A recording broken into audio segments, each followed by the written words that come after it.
ಎಲ್ಲರಿಗೂ ಶುಭೋದಯ. ಇಂದು ನಾನು BA ಪದವಿಯ ನಂತರ ಮುಂದೇನು ಎನ್ನುವ ಪ್ರಶ್ನೆಗೆ ಈ ವಿಡಿಯೋವನ್ನು ಮಾಡುತ್ತಿದ್ದೇನೆ. BA ಪದವಿಯ ನಂತರ ನೀವು BEd ಮತ್ತು BPEd ವೃತ್ತಿ ಕೋರ್ಸ್ಗಳನ್ನು ಮಾಡಿದರೆ ಹೆಚ್ಚು ಅನುಕೂಲವಿದೆ. ಅಂದರೆ BEd ಪದವಿಯ ನಂತರ ನೀವು ರಾಜ್ಯ ಸರ್ಕಾರದ TET ಮತ್ತು ಕೇಂದ್ರ ಸರ್ಕಾರದ CTET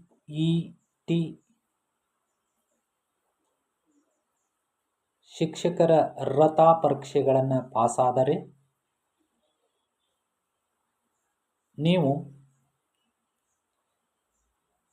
ರಾಜ್ಯ ಮತ್ತು ಕೇಂದ್ರ ಸರ್ಕಾರದ ಪ್ರಾಥಮಿಕ ಶಾಲೆ ಮತ್ತು ಪ್ರೌಢಶಾಲೆಗಳಲ್ಲಿ ಮತ್ತು ನವೋದಯ ವಿದ್ಯಾಲಯಗಳಲ್ಲಿ ಶಿಕ್ಷಕರಾಗಿ ನೌಕರಿಯನ್ನು ಪಡೆದುಕೊಳ್ಳಬಹುದು.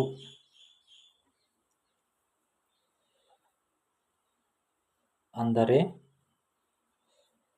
BEd ಪದವಿಯ ನಂತರ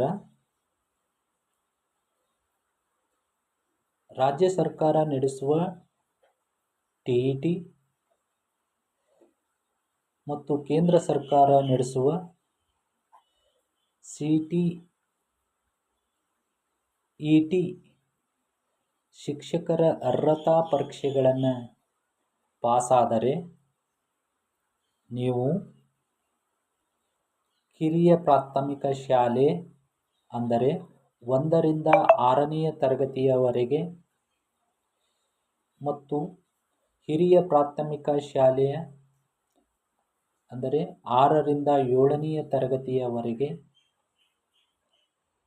ಶಿಕ್ಷಕರಾಗಿ ಆಯ್ಕೆ ಆಗಬಹುದು.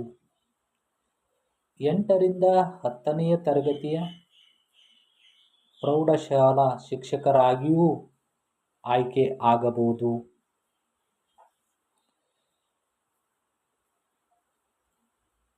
ಇವುಗಳ ಜೊತೆಗೆ ಕೇಂದ್ರ ಸರ್ಕಾರದ ನವೋದಯ ಸ್ಕೂಲಲ್ಲಿ CTET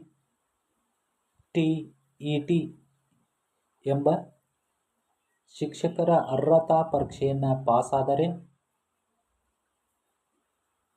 ನೀವು ನವೋದಯ ವಿದ್ಯಾಲಯಗಳಲ್ಲಿ ಶಿಕ್ಷಕರಾಗಿ ಕಾರ್ಯನಿರ್ವಹಿಸಬಹುದು. ಜೊತೆಗೆ ರಾಜ್ಯ ಸರ್ಕಾರದ ಮೊರಾರ್ಜಿ ವಸತಿ ಶಾಲೆಗಳಲ್ಲಿ, ಮೌಲಾನಾ ಅಬ್ದುಲ್ ಕಲಾಂ ಆಜಾದ್ ವಸತಿ ಶಾಲೆಗಳಲ್ಲಿ ನೀವು ಶಿಕ್ಷಕರಾಗಿ ಕಾರ್ಯನಿರ್ವಹಿಸಬಹುದು.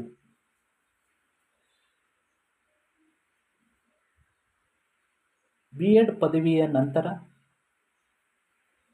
ನೀವು ಪದವಿ MA ಪದವಿಯನ್ನು ಮುಗಿಸಿದರೆ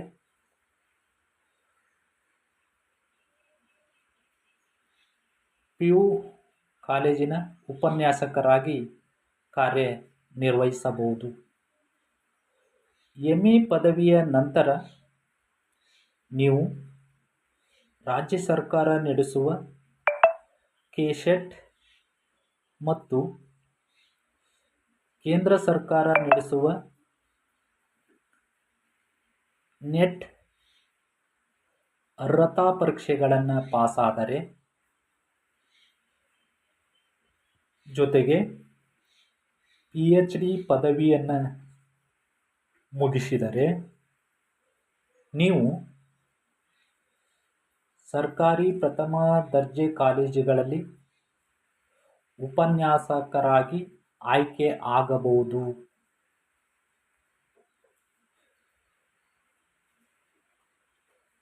ಈ ವೃತ್ತಿಪರ ಕೋರ್ಸ್ಗಳ ಜೊತೆಗೆ 1 ವರ್ಷದ ಡಿಪ್ಲೊಮಾ ಕೋರ್ಸುಗಳನ್ನು ನೀವು ಮಾಡಿ ಸರ್ಕಾರಿ ಜಾಬುಗಳನ್ನು ಪಡೆದುಕೊಳ್ಳಬಹುದು. ಇವುಗಳ ಜೊತೆಗೆ ನೀವು ಪದವಿ ಮುಗಿಸಿದ ನಂತರ ಯಾವೆಲ್ಲ ಸ್ಪರ್ಧಾತ್ಮಕ ಪರೀಕ್ಷೆಗಳನ್ನು ಎದುರಿಸಬಹುದು ಎಂದರೆ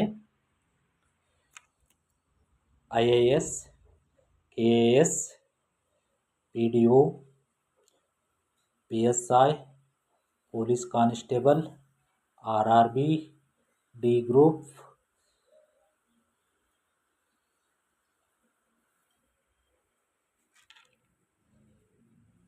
ಹೀಗೆ ಇನ್ನೂ ಮುಂತಾದ ರಾಜ್ಯ ಮತ್ತು ಕೇಂದ್ರದ ಸರ್ಕಾರಿ ಜಾಬುಗಳನ್ನು ಸ್ಪರ್ಧಾತ್ಮಕ ಪರೀಕ್ಷೆಗಳ ಮೂಲಕ ನೀವು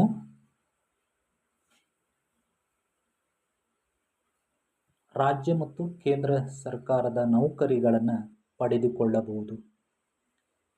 ಹೀಗಾಗಿ ಈಗಿಂದಲೇ ನೀವು ಸ್ಪರ್ಧಾತ್ಮಕ ಪರೀಕ್ಷೆಗೆ ಹೆಚ್ಚು ಗಮನ ಕೊಡುತ್ತಾ ಅದರ ಬಗ್ಗೆ ತಿಳಿದುಕೊಳ್ಳುತ್ತಾ ಸ್ಪರ್ಧಾತ್ಮಕ ಪರೀಕ್ಷೆಗಳನ್ನು ಎದುರಿಸಿ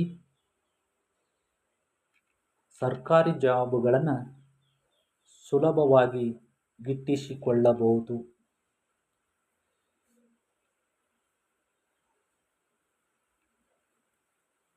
ಮೊದಲಿಗೆ ನಿಮಗೆ ಯಾವೆಲ್ಲ